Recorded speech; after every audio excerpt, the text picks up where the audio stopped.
Et l'invité ce matin, Edwige Diaz, député Rassemblement National de Gironde. Bonjour Edwige Diaz. Bonjour. Le coup de Marine Le Pen à l'Assemblée, est-ce qu'il y a une alliance possible avec la NUPES à l'avenir? L'insécurité, un père qui se fait justice lui-même, la contre-attaque d'Agnès Buzyn qui n'épargne pas le chef de l'État. Et puis qu'est-ce que vous attendez d'Emmanuel Macron ce soir à la télé? Autant de questions que nous allons aborder. Mais commençons donc par ce coup politique de Marine Le Pen, de voter la motion de censure de la NUPES. Sur le fond, à quoi est-ce que finalement ça sert de voter avec un parti avec qui on ne partage pas les mêmes valeurs et préoccupations? Alors, depuis le début de cette législature, nous avons clairement indiqué que la seule chose qui nous motivait, c'était l'intérêt supérieur de la nation et l'intérêt supérieur des Français. C'est la raison pour laquelle, depuis que nous sommes élus, nous votons les amendements des uns et des autres sans regarder d'où qu'ils viennent, avec la seule condition qu'ils soient conformes à nos valeurs, à nos propositions. Et donc, c'est sans sectarisme que nous avons lu la motion de censure présentée par la NUPES et qu'il n'y avait rien de délirant dedans, voilà, rien d'extravagant. Et donc, nous avons décidé de la voter.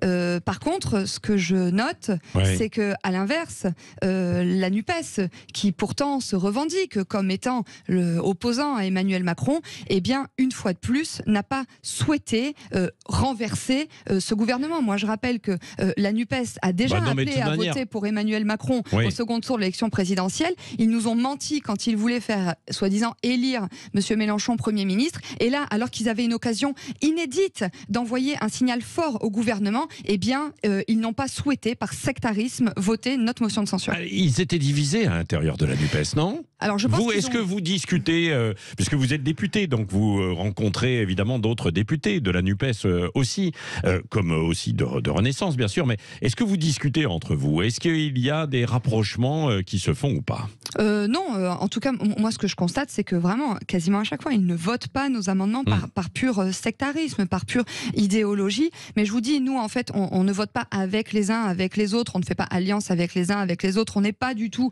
dans ces magouilles de politique politicienne.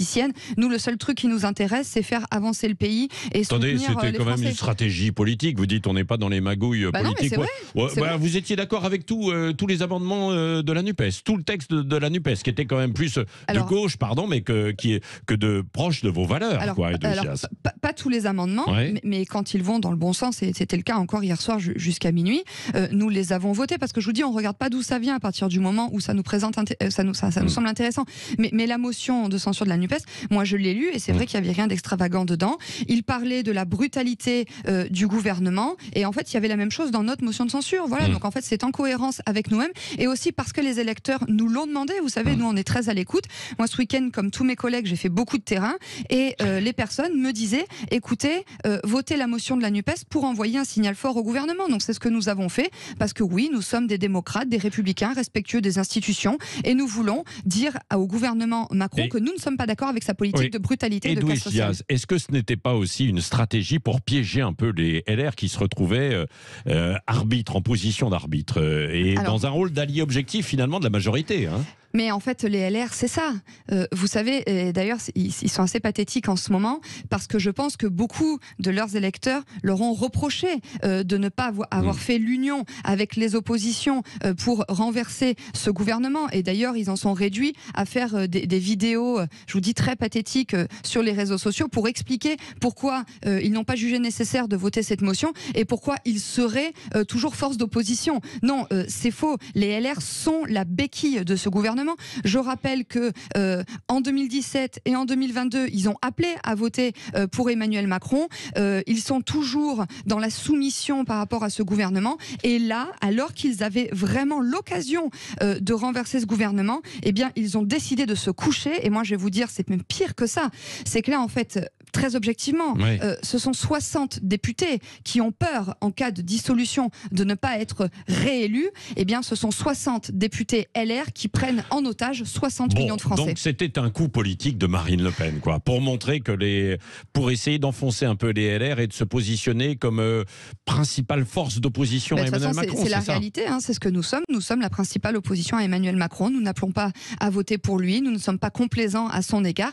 Et nous avons une seule volonté, c'est de les remplacer en 2027. Bon, pour Bruno Le Maire, c'est un coup qui a fait pchit. Qu'est-ce que vous lui répondez ? Écoutez, c'est vrai, sur le fond, il a raison, non? Quand Marine a annoncé à la tribune qu'elle voterait pour la motion de censure de la NUPES, moi j'ai regardé d'abord la NUPES qui a été en PLS, comme on dit, c'est-à-dire ils ont eu 2 secondes, ils s'y attendaient pas du tout, ça a été un vrai coup de massue sur leur tête. Et après j'ai regardé Bruno Le Maire et tous les ministres. Ils étaient décomposés. Donc là aujourd'hui ils essayent de nous dire que c'est un coup d'épée dans l'eau. Je pense qu'ils ont eu très chaud et j'espère que les électeurs des Républicains iront voir leurs députés républicains et qui leur diront écoutez, nous vous avons élus pour vous opposer à Emmanuel Macron, donc opposez-vous à Emmanuel Macron et à l'occasion de la prochaine motion de censure qui sera déposée par un des groupes politiques d'opposition, votez-la, soyez courageux. Et je pense que monsieur le maire aura encore plus chaud et il a raison ce gouvernement d'avoir très chaud. De toute façon, il sait qu'il est sur un siège éjectable. Moi je me rappelle cet été, madame Borne n'a pas souhaité demander la confiance du Parlement. C'est quand même assez rare sous la Ve République. Donc ils sont totalement en insécurité, c'est-à-dire ils ne souhaitent pas demander la confiance du Parlement. Aujourd'hui, ils ont des sueurs, vous savez, quand les amendements passent contre l'avis du gouvernement, je vous assure que moi, en hémicycle, je vois leur tête. Ils sont pas fiers. Donc là, aujourd'hui, ils peuvent venir faire les beaux sur les plateaux télé. Je vous garantis qu'ils sont pas fiers. Edwige Diaz, du Rassemblement National, la violence dans la société, on en a beaucoup parlé à travers le meurtre de la petite Lola.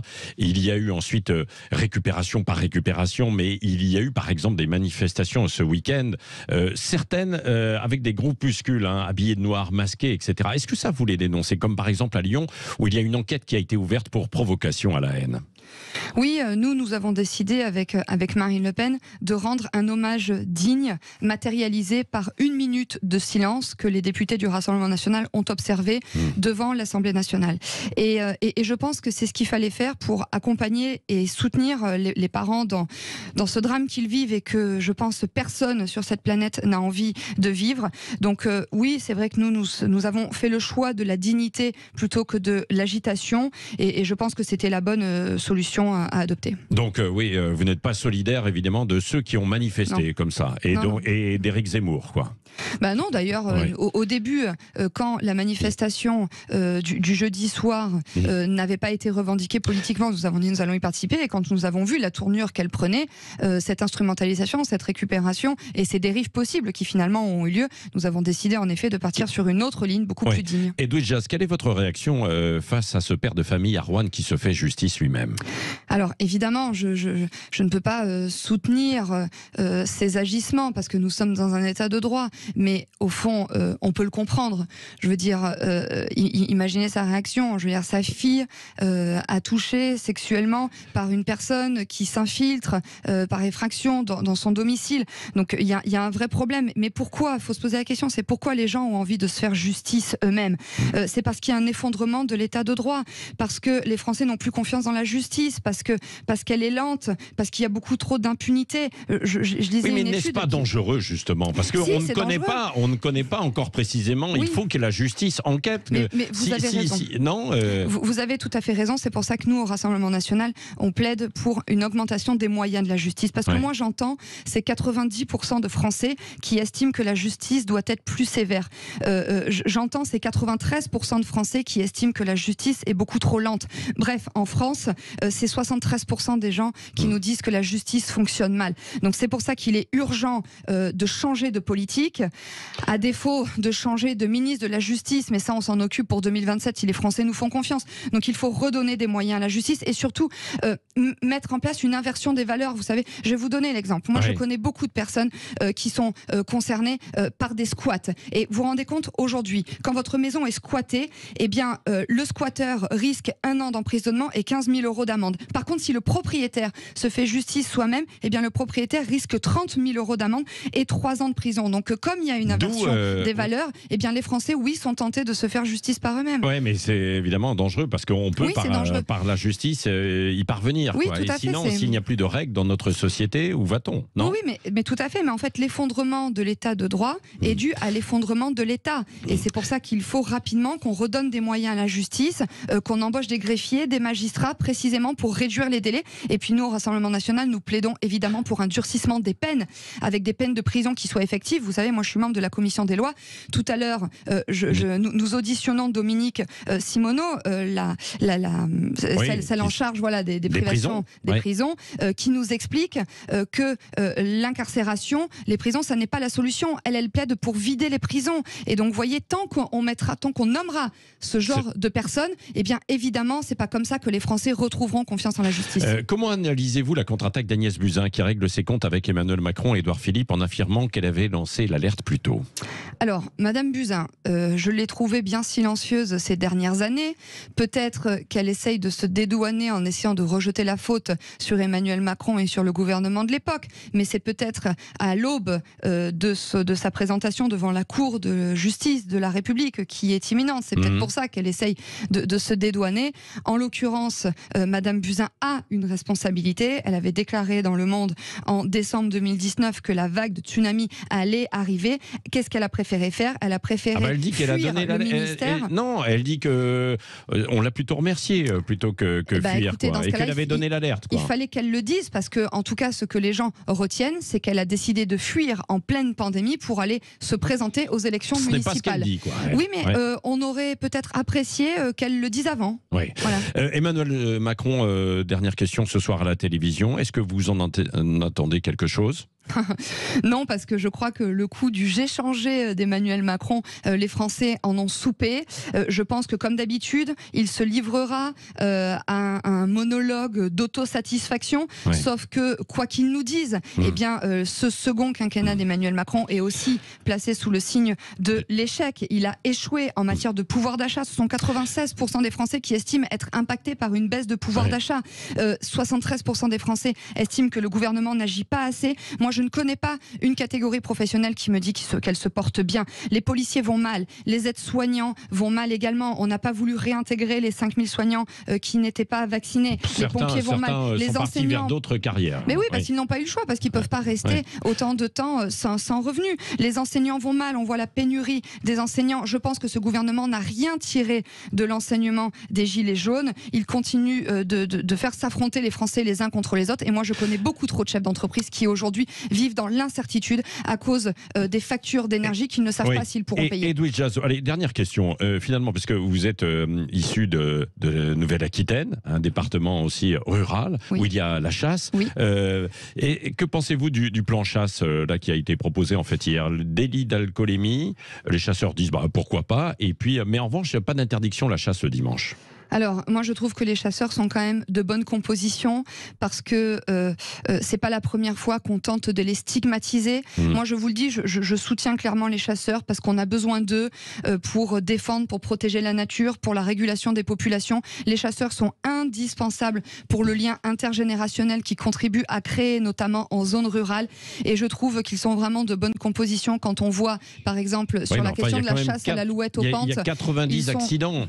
Oui, mais mortels. Ils sont suspendus à des décrets, pas à des décrets, et pour ça ils sont très patients. Alors oui, là on nous dit il y a des accidents, bien sûr qu'il y a des accidents, mais les chasseurs sont les plus concernés. Vous avez du mal vous-même à aller vous balader en fait le dimanche, j'imagine, quoi, dans la région. Alors moi en ce moment le dimanche, quand même, non mais vous y pensez ça. On doit vous le dire quoi aussi. Je suis bien consciente qu'il y a des accidents. Aller se balader, etc. Oui, mais je suis bien consciente qu'il y a des accidents, mais je veux aussi qu'on n'instrumentalise pas ces accidents pour stigmatiser encore davantage les chasseurs. Je vous dis qu'ils sont bien courageux et bien sympas avec le gouvernement. En tout cas, vous n'êtes pas pour l'interdiction de la chasse le dimanche. Je suis absolument pas pour l'interdiction de la chasse le dimanche et je tiens à réitérer mon soutien aux chasseurs. Bon, de toute façon, ils le savent déjà. Oui, Edwige Diaz, merci, députée RN de la Gironde qui était l'invitée ce matin de Sud Radio. Dans un instant, allez, la revue de presse et puis vous allez voir une petite surprise également.